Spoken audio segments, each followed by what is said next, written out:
7 দিন ধরে খোলা আকাশের নিচে গাছতলায় ঝড়জলের মধ্যে দিয়েই দিন কাটছে পৌড়ার। নিজে ঘরে ঢুকতে পারছেন না, পিটিয়ে অকথ্য নির্যাতন করে ঘর থেকে মাকে তাড়িয়েছে ছেলে। স্থানীয়রা দয়া করে কেউ খেতে দিলে খাবার জুটছে। মারধর এতটাই যে প্রথমে আহত হয়ে পড়েছিলেন। স্থানীয়দের চেষ্টায় সুস্থ হয়ে ছেলের বিরুদ্ধে অভিযোগ জানিয়েছেন থানায় এবং কাউন্সিলরের কাছেও। তবে এখনো পর্যন্ত গাছের নিচেই রয়েছেন পৌড়া। ঘটনাটি ঘটেছে ইংরেজবাজার পুরসভা 23 নম্বর ওয়ার্ডের কুলদীপ মিশ্র কলোনির। গঙ্গা হরিজন নামে ওই মহিলার অভিযোগ, দিনের পর দিন তার ওপর অত্যাচার চালায় তার পুত্র মোহন হরিজন। তার হাত ভেঙেছে, মাথা ফাটিয়েছে, সোনার গয়না কেড়ে নিয়েছে, এখন বাড়ির দলিল হাতাতে চাইছে। অসহায় মহিলার আরেক সন্তান রয়েছে, সে অন্যত্র থাকে এবং সে অসুস্থ। ফলে গঙ্গা হরিজন এখন গাছতলাতে রয়েছেন। ইংরেজবাজার থানার অভিযোগ জানিয়েছেন। স্থানীয় বাসিন্দারা বলেছেন, নিয়মিত মারধর অত্যাচার করে ছেলে মায়ের ওপর। এখন বাড়ির দখল নিতে মাকে তাড়িয়েছে, অথচ সেই বাড়ি তার মায়ের নামেই, এমনকি মায়ের টাকাতেই আবাস যোজনার টাকায় তৈরি হয়েছে বাড়ি। সেই ছেলে সর্বদা দলবল নিয়ে থাকে। স্থানীয় বাসিন্দারা বাধা দিতে আসলে তাদেরকেও হুমকি দেয়।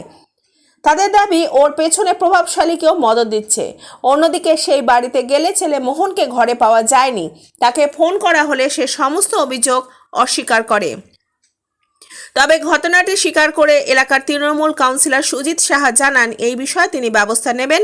পুলিশের সাথেও কথা বলবেন যাতে মহিলাকে ঘরে ফেরানো যায়। তবে পুলিশের কাছে অভিযোগ জানানো হলেও এখনও গ্রেপ্তার হয়নি তার পুত্র মোহন হরিজন।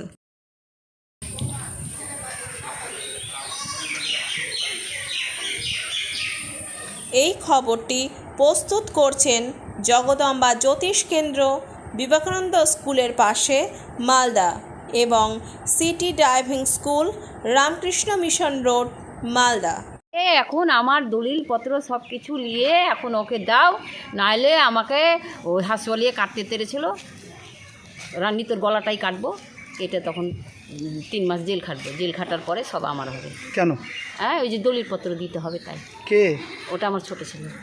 ওই গঙ্গা হরিজন যিনি ভদ্রমহিলা, উনি আমার কাছে এসেছিলেন। তো আমাকে বললেন এরকম ছেলে দীর্ঘদিন অত্যাচার করে এবং আমাকে মেরে ফেলার হুমকি দেয়। আমি বললাম যে কোনো দিন তো আপনি আমাকে জানাননি। বললো আমি বাবা জানাইনি এই জন্যই যে নিজের ছেলে। তো আমি ওনাকে জিজ্ঞাসা করলাম যে আপনি ছেলে অত্যাচার করছে, আপনার বড় ছেলেকে জানিয়েছেন? বললো হ্যাঁ, বড় ছেলে তো অসুস্থ, জানিয়েছি ওকে। তো পাড়ার লোককে জানিয়েছেন? বললো হ্যাঁ, পাড়ার লোকও জানে। তো ছেলেটা খুবই বদমাশ। তা বললাম তাহলে থানায় কোনো দিনের ডায়েরি করেছেন? বললো অনেক দিন আগে একবার করেছিলাম, তারপরে ও বোম্বে না কোথায় পালিয়ে গেছিলো। তারপরে যথারীতি এসে আবার দীর্ঘদিন আছে এবং ওর বইয়ের প্রতিও ছেলেটি নাকি অত্যাচার করে।